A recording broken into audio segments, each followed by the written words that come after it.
Assalamu alaikum viewers, welcome to my YouTube channel. I am Dr. Mahmood Siddiqui. I am a consultant homeopathic physician. आज हम जिस topic पे बात करेंगे उसका नाम है कफ। आज हम जानेंगे what is cough, how many types of cough, what are the causes and sign and symptom of the cough and in the end homeopathic treatment. Let's start.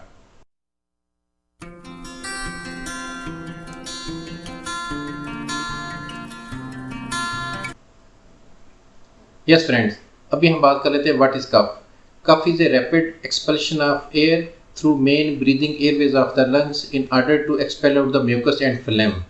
अभी हम सादा ज़बान में बात कर लेते हैं कि जो आप एक अचानक और एक आप रैपिड तरीके से जो आपकी जो एयर है जो आप लंग्स से आप एक्सहेल करते हैं यानी खारिज करते हैं, और एक अब ये समझने की ट्रबल वाली वो कंडीशन होती है, उसको हम कफ कहते हैं। नाउ अभी हम बात कर लेते हैं how many types of cough. Normally there are two type of cough, dry cough और वेट कफ। इसके अलावा कफ की बहुत सारी और भी छोटी छोटी किस्में हैं, जिस तरह इरिटेटिंग कफ है, हैकिंग कफ है, इसके अलावा रेटलिंग कफ है, बार्किंग कफ है, बर्निंग कफ है, फ्लेमी कफ है और सीरियस कफ है। अभी हम बात कर लेते हैं ड्राई कफ पे। ड्राई कफ क्या है? बेसिकली नाम से जैसे जाहिर है कि खुश्क खांसी। खुश्क खांसी में क्या होता है कि आपको सिंपल कफिंग होती है और गले में थोड़ी इरिटेशन होती है। बेसिकली ये इरिटेटिंग कफ होती है। जो कफ है वो आपको बैक्टीरियल इन्फेक्शन की वजह से भी हो सकती है और आपको वायरल इन्फेक्शन की वजह से भी होती है, लेकिन मोस्टली ये देखा गया है कि ज़्यादातर ये वायरल इन्फेक्शन की वजह से आपको कफिंग का प्रॉब्लम आता है। नॉर्मली क्या होता है कि फेरेंजाइटिस हो जाता है या लैरिंजाइटिस होता है, यानी कि इन्फ्लेमेशन ऑफ द थ्रोट आपको हो जाता है, सोर थ्रोट हो जाता है, या आपको उसमें क्या होता है कि आपको रानेस का भी एहसास होता है। तो ये बेसिकली आपकी ड्राई कफिंग का होता है। और ये ड्राई कफिंग जो है, ये आपकी खुश्क खांसी जो है, ये नॉर्मली नॉन प्रोडक्टिव होती है। इसमें मतलब you do not produce any type of mucus और फ्लेम। तो ये हम ड्राई कफिंग बात कर लेते हैं। अभी हम बात करें तो वेट कफ पे। जैसे नाम से ज़ाहिर है कि तर खांसी। इसमें क्या होता है कि ये बेसिकली प्रोडक्टिव नेचर की होती है। इसमें होता है you produce a lot of mucus and phlegm while coughing. जब कफिंग करते हैं साथ आपको चेस्ट में हल्का सा पेन भी होता है और साथ आपको ब्रीदिंग ट्रबल तो साथ होती है, लेकिन साथ ही आपको म्यूकस वगैरह बहुत ज़्यादा आता है और वो नॉर्मली एक्सपेल आउट जो है ना वो होना शुरू हो जाता है। और इसमें डॉक्टर्स क्या करते हैं कि जो वेट कफ है इसमें ज़्यादा एक्सपेक्टोरेंट इस्तेमाल करवाते हैं।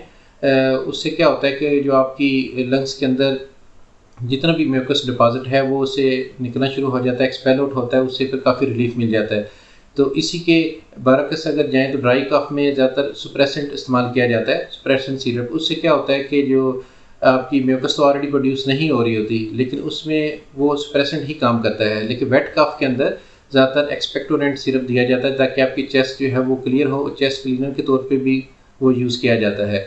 इसके अलावा इसमें क्या होता है कि आरटीआई का एक इशू हो जाता है, रेस्पिरेटरी ट्रैक इन्फेक्शन या ब्रोंकाइटिस का प्रॉब्लम हो जाता है। उस वजह से फिर वेट कफ की जो रीजंस बनती है, और नॉर्मली ये वायरल इन्फेक्शन की वजह से होती है, और उस वजह से आरटीआई का प्रॉब्लम आना शुरू हो जाता है, और साथ ही जो आपका ब्रोंकाइटिस हो जाता है, और साथ ही वेट कफिंग शुरू हो जाती है। बेसिकली आपकी जो लंग्स है उसकी इन्फ्लेमेशन शुरू हो जाती है। तो ये हम बात कर रहे थे वेट कफिंग की। अभी हम बात कर रहे थे हुपिंग कफ पे। Whooping cough is a violent cough. इसमें क्या होता है कि आपके जो लंग्स होते हैं वो जब खांसने की वजह से एयर तो जो है उसका अखराज करते हैं, साथ ही क्या होता है कि जो lungs expel out a lot of oxygen along with air. उससे क्या होता है कि एक कफ और दूसरे कफ के दरमियान एक खूब सा क्रिएट हो जाता है, और ये काफ़ी पेनफुल होता है। इसमें पेशेंट नॉर्मली खांसते वक्त अपनी चेस्ट पे भी हाथ रख लेता है, और उसके साथ सम टाइम ब्रीदिंग ट्रबल का भी इशू आ जाता है। और ये बहुत ही एक किस्म की डेंजरस किस्म की खांसी होती है, और ये लॉन्ग टर्म खांसी होती है, और ये इसका ड्यूरेशन भी ज़रा लेंथी होता है आम कफ की निस्बत। और इसका प्रॉपर एक प्रोटोकॉल है, मेडिसिन का पूरा एक यानी कि आप समझ लें कि कोर्स करना पड़ता है इसमें।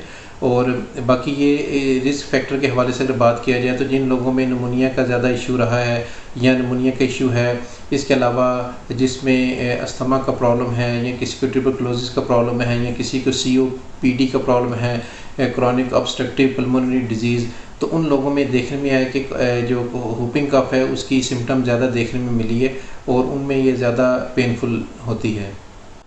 और नॉर्मली देखने में ये है कि जो हुपिंग कफ है ये बेसिकली बैक्टीरियल इन्फेक्शन की वजह से होती है, और ये काफ़ी ये पेनफुल होती है, और इसकी एक प्रॉपर ट्रीटमेंट है और इसका एक प्रॉपर प्रोटोकॉल है जो इसका लेना पड़ता है मेडिसिन के हवाले से।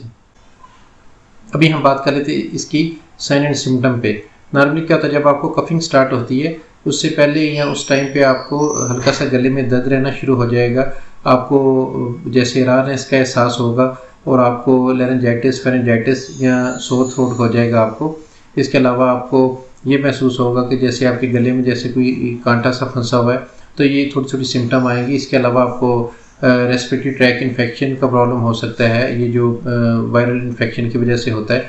इसके अलावा आपको ब्रोंकाइटिस का प्रॉब्लम हो सकता है। तो ये इसके अलावा आपका रनिंग नोज का प्रॉब्लम आपको साथ आएगा, माइल्ड सा आपको फीवर हो जाएगा। और इसके अलावा आपको क्या होगा, थ्रोट क्लीनेस बहुत ज़्यादा होगा, पोस्ट नेजल ड्रिप का प्रॉब्लम आना शुरू हो जाएगा।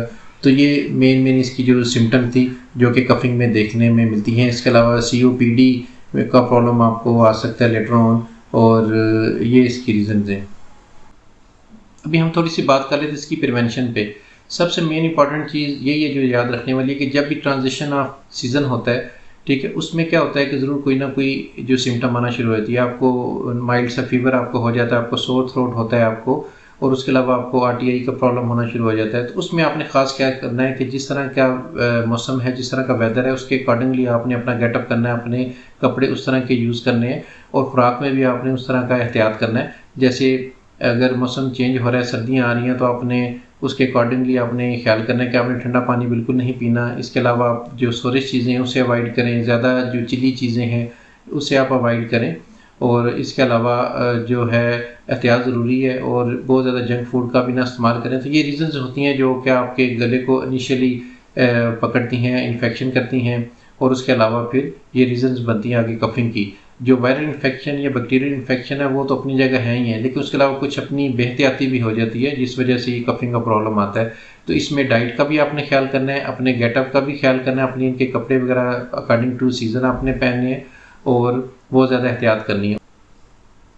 अभी हम बात कर लेते हैं होम्योपैथिक ट्रीटमेंट पे। As far as the homeopathic treatment is concern, there are number of medicine which are very effective for the coughing. अब डिपेंड क्या करता है कि these medicine are prescribed according to the sign and symptom of the patient. जिस तरह की उसमें symptom आएगी उसके अकॉर्डिंगली मेडिसिन दी जाती है। लेकिन आपको मैं जनरली दो मेडिसिन बता देता हूँ जो कि डाइल्यूशन फॉर्म में होंगी। वो आपने किस तरह यूज़ करनी है वो मैं आपको बता देता हूँ। जो अगर आपको ड्राई कफ हो रही है तो ड्राई कफ में आपने ब्रायोनिया 200 एक ये मेडिसिन है, ये आपने जर्मनी की परचेज़ कर लेनी है। ये 10 ml की फाइल में होगी। ये आपने इसके 2 ड्रॉप्स इसके आपने, अगर आपको बहुत ज़्यादा ड्राई कफ है तो आपने TDS लेनी है। 2 कतरे सुबह, 2 कतरे दोपहर और 2 कतरे शाम को आपने 5 to 10 ml वाटर में ऐड करके आपने इसके इस्तेमाल करने हैं। ये बहुत ही इफेक्टिव है और ड्राई कफिंग में इसका बहुत ही अच्छा रिजल्ट है। इसके अलावा वेट कफ के लिहाज से हम बात कर लेते हैं, उसके लिए एंटमटार 200 ये बहुत ही इफेक्टिव मेडिसिन है। ये वेट कफ के लिए होती है। म्यूकस वगैरह जो आपका जो फ्लेम आपके जो लंग्स में डिपॉजिट हुआ है उसको एक्सपेल आउट भी करेगी, और बहुत ही अच्छी है किस्म की। एक्सपेक्टोरेंट के तौर पे भी ये मेडिसिन यूज़ होती है और चेस्ट क्लीनर भी है। तो एंटमटार 200 आपने वेट कफ में इस्तेमाल करनी है। 2 drops morning, 2 drops evening, as per the condition of the patient. इसे 3 टाइम भी लिया जा सकता है, और ये आपने इसी तरह 5 to 10 ml वाटर में ऐड करके आपने इस्तेमाल करनी है। इसके अलावा फ्रेंड्स मैं आपको एक पेटेंट दवाई भी बता देता हूँ। वो आपने क्या है कि शवाबी लेबॉरेटरी का सिरप आ रहा है जिसका नाम है अल्फ़ा सिरप। ये बड़ों के लिए है, बहुत इफेक्टिव है। 2-2 स्पून आपने सुबह दोपहर शाम इस्तेमाल करने हैं। अगर बच्चों को आप देना चाह रहे हैं तो इसका 1 टीस्पून आपने TDS देना है सुबह दोपहर शाम। इसके अलावा बड़ों के लिए अल्फ़ा CC टैबलेट्स भी आ रही हैं, टैबलेट फॉर्म में भी ये मेडिसिन अवेलेबल है। तो ये लेके भी आप स्टार्ट कर सकते हैं। लेकिन ये आपको मैंने जनरल अवेयरनेस दी है मेडिसिन की। बेहतर तो ये होगा कि आप सेल्फ मेडिकेशन बिल्कुल ना करें, और अपने जो भी नियर बाय डॉक्टर अवेलेबल है उसको अपनी आप जाके प्रॉपर साइन एंड सिम्टम बताएं और उसके अकॉर्डिंगली सिम्टमेटिक ट्रीटमेंट करवाएं। और साथ जो मैंने आपको ये जनरल मेडिसिन बताई है ये आप यूज़ करें, और साथ अपने डॉक्टर के पास जाके प्रॉपर ट्रीटमेंट करवाएं। अगर मुझसे आप ऑनलाइन ट्रीटमेंट करवाना चाह रहे हैं तो स्क्रीन पे मेरा नंबर आ रहा है, आप मुझसे रब्ता भी कर सकते हैं, मुझसे ट्रीटमेंट भी ले सकते हैं। इंशाल्लाह बहुत ज़्यादा फ़र्क पड़ेगा। और आई होप कि आपको ये मेरी आज की वीडियो पसंद आई होगी। मिलेंगे किसी नए वीडियो में किसी नए टॉपिक के साथ। टिल देन, अल्लाह हाफिज़।